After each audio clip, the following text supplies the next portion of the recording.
I really want to get into some important announcements that you made a few weeks ago when you delivered SAP's most recent quarterly earnings. What do these announcements mean for SAP's North American customers?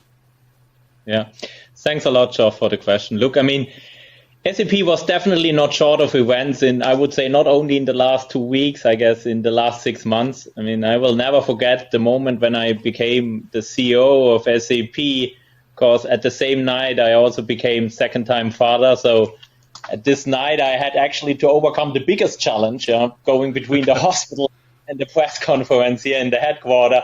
Actually, I arrived 10 minutes late for the birth of my daughter, but my wife is still with me. So, and this is, sums up the biggest challenge I had to overcome.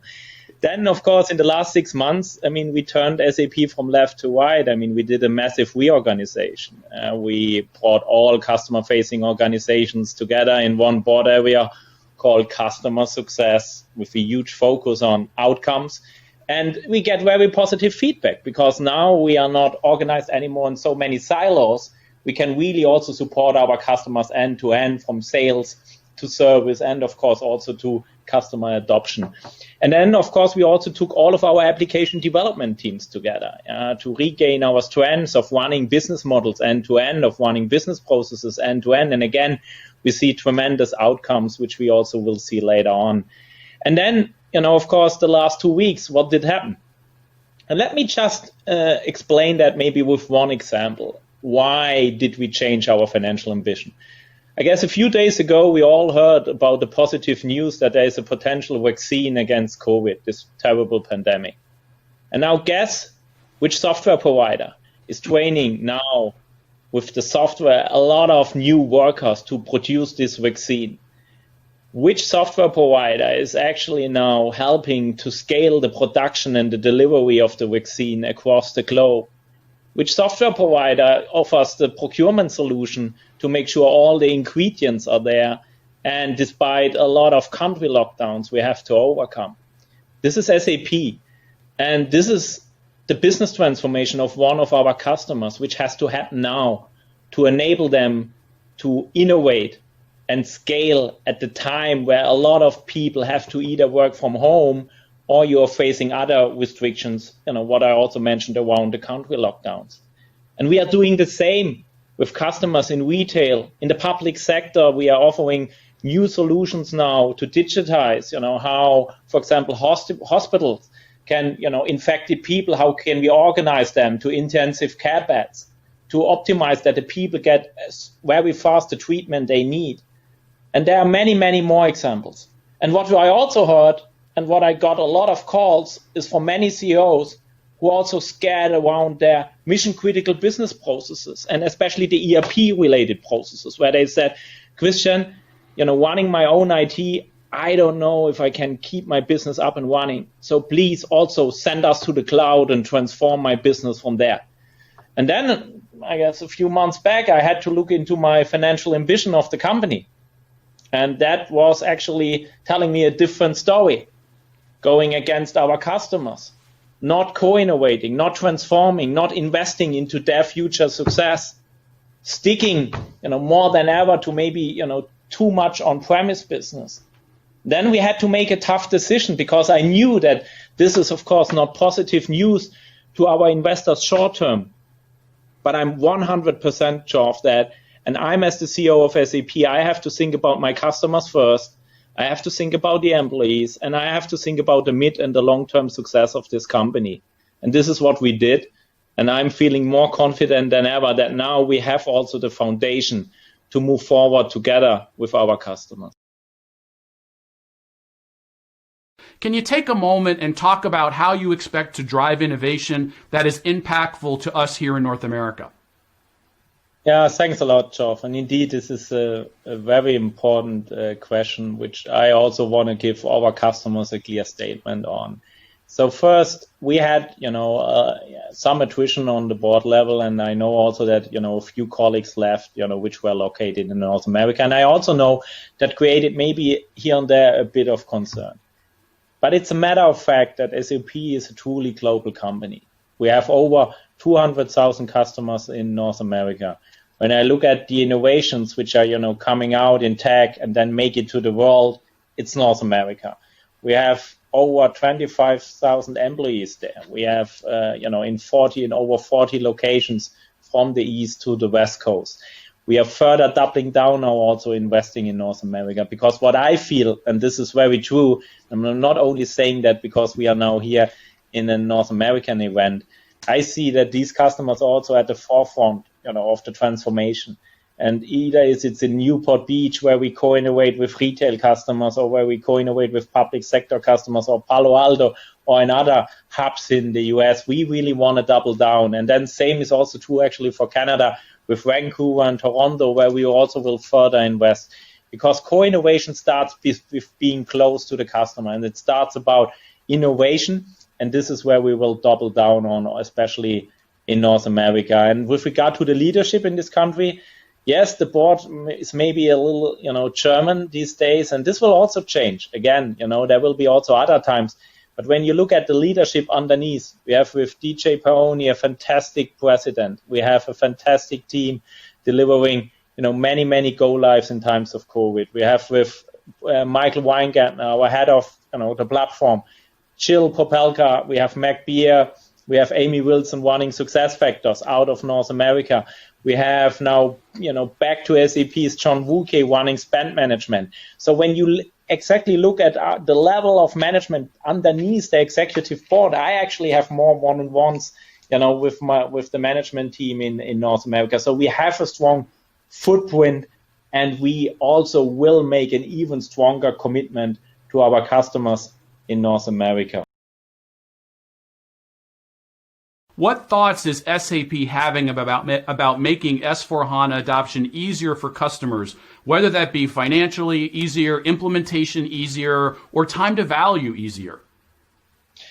Yes, I mentioned already a few examples. So it's first about, when you talk about the adoption, it's first about the migration. And we have a MOVE program, internally at SAP, where we constantly work between product development and services, how to make the migration easier. By the way, S/4HANA on-prem, and we are also working with the hyperscalers to also make the integration migration more easier to one of the cloud infrastructures out there. So this is what we are doing. And then, as I said, on the business process redesign side, there is also a new offering coming out from SAP next year, which we are going to announce, where we really also analyze and benchmark business processes, where we want to show the customers where can they gain more productivity, where they can do better if the process is running in the future like that, and then translating that into the business configuration of the customer. So these are, the two major bullets, I would say, which we are working on to further simplify. And then, of course,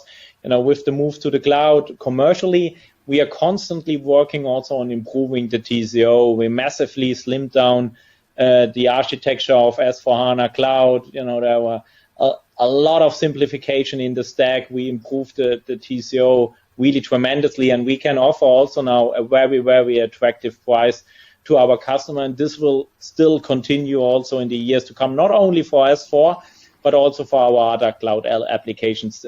World-class TCO is key. So much of SAP's success has been with fit-for-purpose solutions for industries. How do you see these solutions evolving as you move towards a cloud-first delivery model?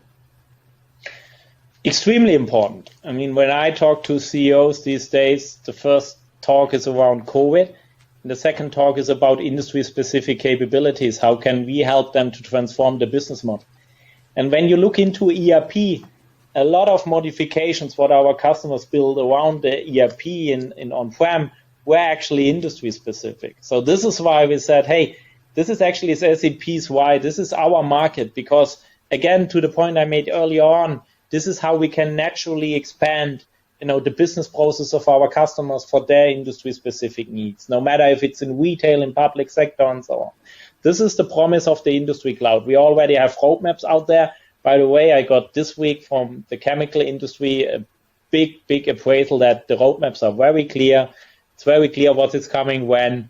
It fits exactly their needs. And we have that now for every industry. And by the way, SAP is not only doing this on our own. I mean, it's impossible to transform with our own solutions, 25 industries, also going to the edge. So what we are doing is we are inviting partners. We have big co-innovation partnerships now in utilities, in automotives, where either partners are helping us to accelerate the development of our own solutions in the industries, or where we actually, putting our partner solutions on top of our platform.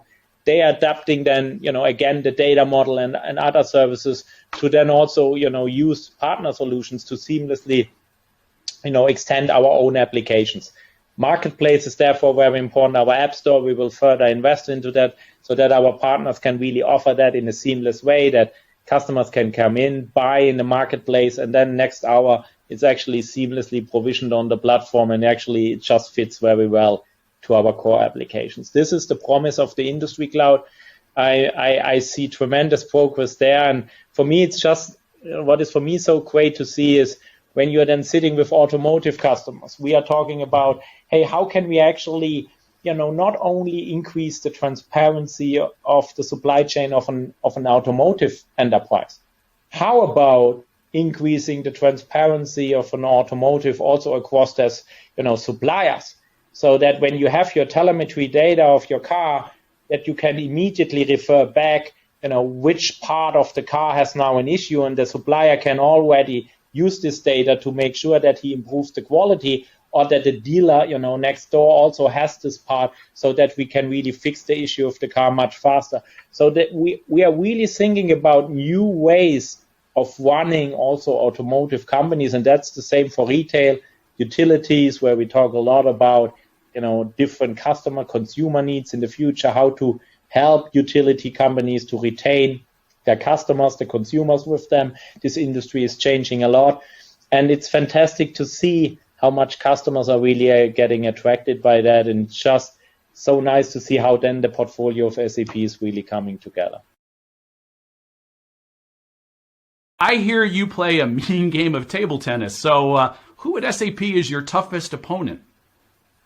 Actually, I turned 40 this year, so I forgot that event. It was not a big party because of COVID, but the family actually, they gave me a table tennis plate, and then, it was a little bit short of time to play.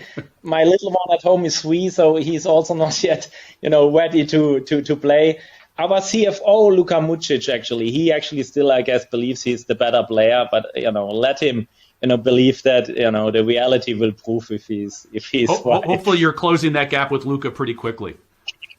Table tennis is one of the sports I'm actually, as a small kid, I was actually already playing. I can also do tennis, so Geoff, if you play tennis, we can also once, we can travel again, which would be also big for our travel and expense solution, Concur. We can also have a match and see, how you are doing on court. Yeah, well, me on a tennis court, it's been a lot of years, Christian, so I think you'll beat me handily on that one, but I'm going to now start practicing because I think a challenge has been issued.